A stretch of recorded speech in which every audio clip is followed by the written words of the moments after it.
Hi, so in this lecture we're going to give a quick refresher on spherical coordinates, especially the most important parts as they pertain to using them for quantum mechanics.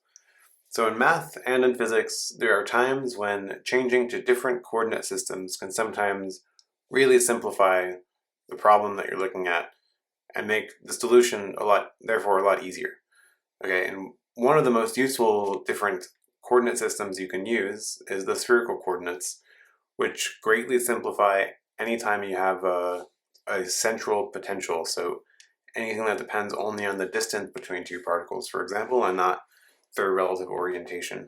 And we'll see an example of how this looks, but the important part is this is really important for angular momentum, and as we will see later on, this is also really important for, as an example, for the hydrogen atom. Okay, so let's start by considering this point in blue here. And what we have on this chart is the three normal coordinate axes, right? So you have the x, the y, and the z. And this is maybe the most convenient way that we're used to thinking about points in 3D space, right? You would assign a particular value for x, y, and z.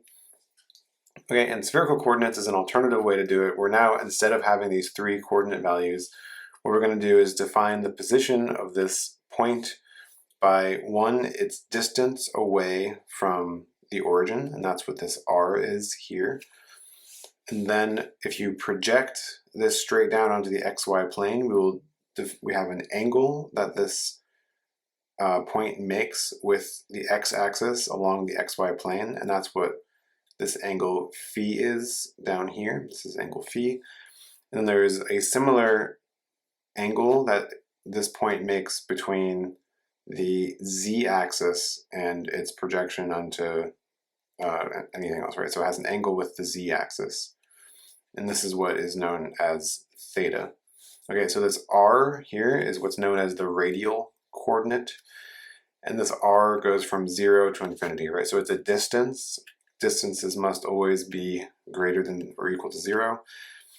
And so this radial coordinate is a distance between a distance between the point and the origin that goes from 0 to infinity. Now, so the next one is the polar angle. So this theta is known as the polar angle. And this angle is measured relative to the z-axis. So it goes from 0 up here down all the way to pi down here, right? And you notice as soon as you start getting, if you start to go a little past pi, then you're getting redundant because you're going right past numbers you already have. And so this theta is the polar angle, and it goes from 0 to pi. And then finally we have phi. Phi is the azimuthal angle. So it defines the azimuth, and this goes from 0 all the way around to 2 pi. Okay, so these three coordinates now define all possible pairs of x, y, and z that you could ever imagine, just by the distance and then these two angles that they make either with the x-axis or with the z-axis. All right, and so using these definitions, then you can rewrite the normal coordinates x, y, and z in this way. So now all of them depend explicitly on r, right? So the distance away, and then they make these angles that you could derive just based on looking at the.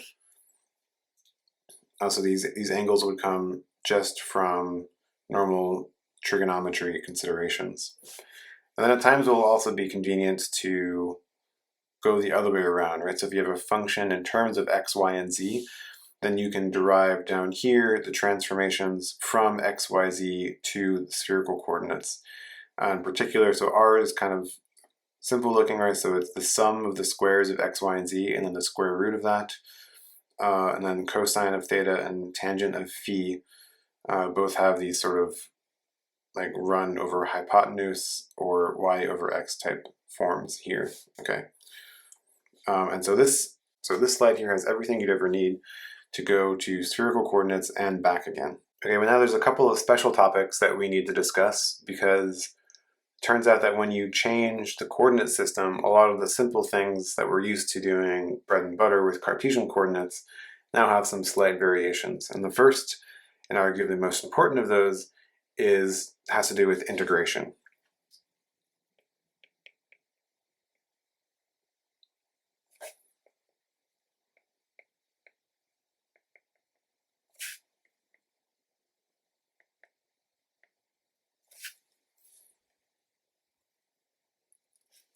Okay, so let's start by thinking about how we do this when we're integrating a normal function in Cartesian space. So let's say that we want to integrate the function f of x, y, z.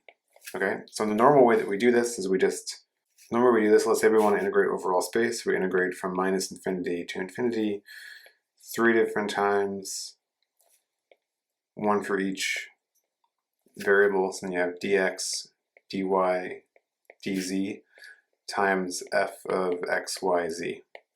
Okay, and this is what the integral of this function would be over all space.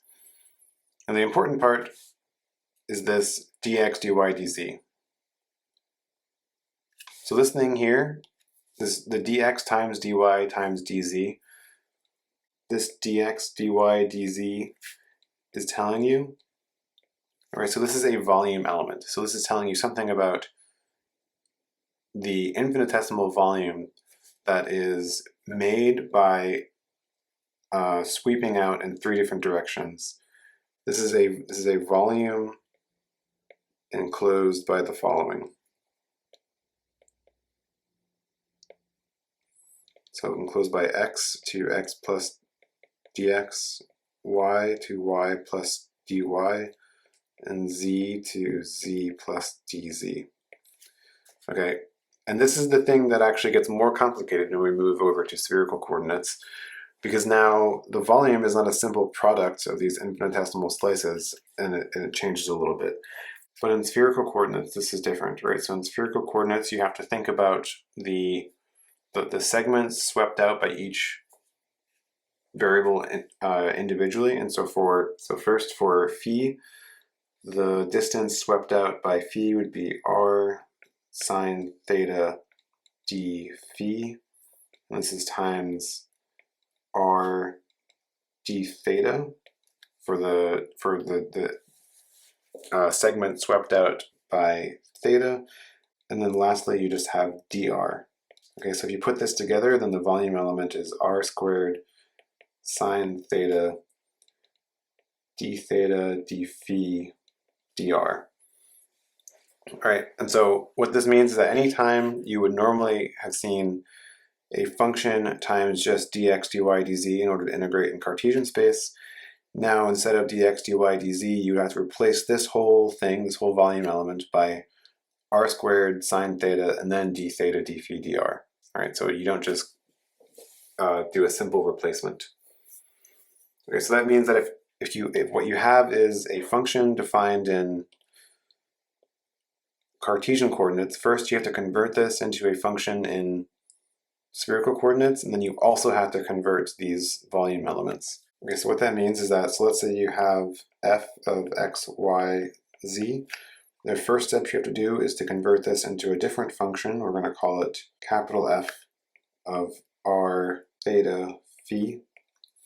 Right? And then, okay, so now what you do is you rewrite the integral, now paying attention to the bounds, right? So you go, so if we want to integrate over all space, then we have to go from 0 to infinity in dr, and then integrate from 0 to pi in theta, and then from 0 to 2 pi in phi. And then we have our volume element, which is r squared sine theta. And then we have our function, which was rewritten in terms of r, theta, and phi. Okay, so this is how you would take a function written in terms of the Cartesian coordinates, and then you have this integral over all space of this function in Cartesian coordinates, and then you transform it into an integral over all space of the same function, but transformed into spherical coordinates. So let's go through that with an example real quick. Okay, so let's say that we want to integrate the function f, x, y, z. Let's say this is equal to e to the minus x squared plus y squared plus z squared to the 1/2, and then divided by x squared plus y squared plus z squared. Okay, so using our previous definition for r, where r was the square root of x squared plus y squared plus z squared,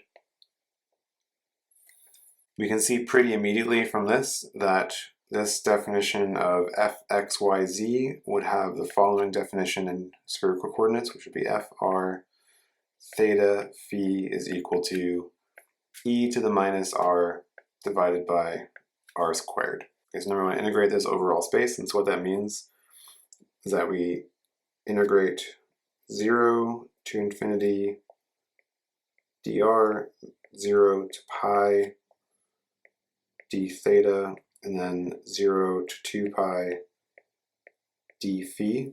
Then we have our volume element, which is r squared sine theta, and then we have our function, which is e to the minus r divided by r squared. Okay, and now we can, because this all breaks up into different terms, we can simplify this by writing this integral as a product of these three different integrals, right? So this is equal to integral from 0 to infinity e to the minus r dr times the integral from 0 to pi sine theta d theta, and then times the integral from 0 to 2 pi, and then there's no argument there, so just d phi. Okay, and now each of these you can do individually, but the spoiler in this is that this first integral will just be equal to 1.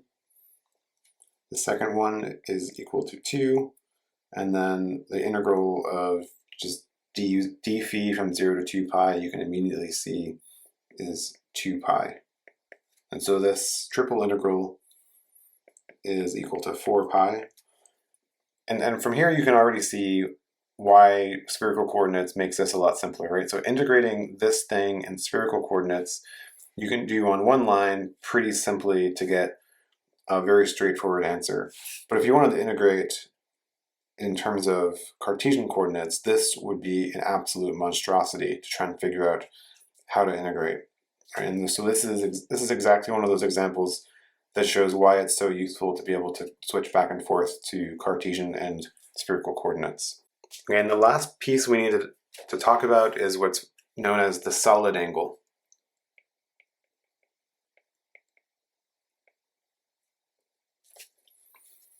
And the solid angle is really just a special name for an area element that's swept out by fixing r and allowing theta and phi to change. Okay, so here's what I mean by that. If we're only changing two different variables, so let's say that we're looking at what happens when theta goes to theta plus d theta, and at the same time phi goes to phi plus d phi for a fixed r, right? So this corresponds to now an area element, right? So it's now no longer a volume. There's only two different degrees of freedom, so this is an area. And this area, just from looking at what we had above, this is sine theta d phi. Okay, and this type of an integral over an area of a unit sphere or an area of some sphere is such a common integral that we end up doing that is given a special symbol and a special name. So the symbol is d omega, right? And this is equal to this area that's swept out. And this is, again, just to be clear, this is sine theta d phi, right? And this is this little area that you get by varying both d theta and d phi, right? And this is called the solid angle.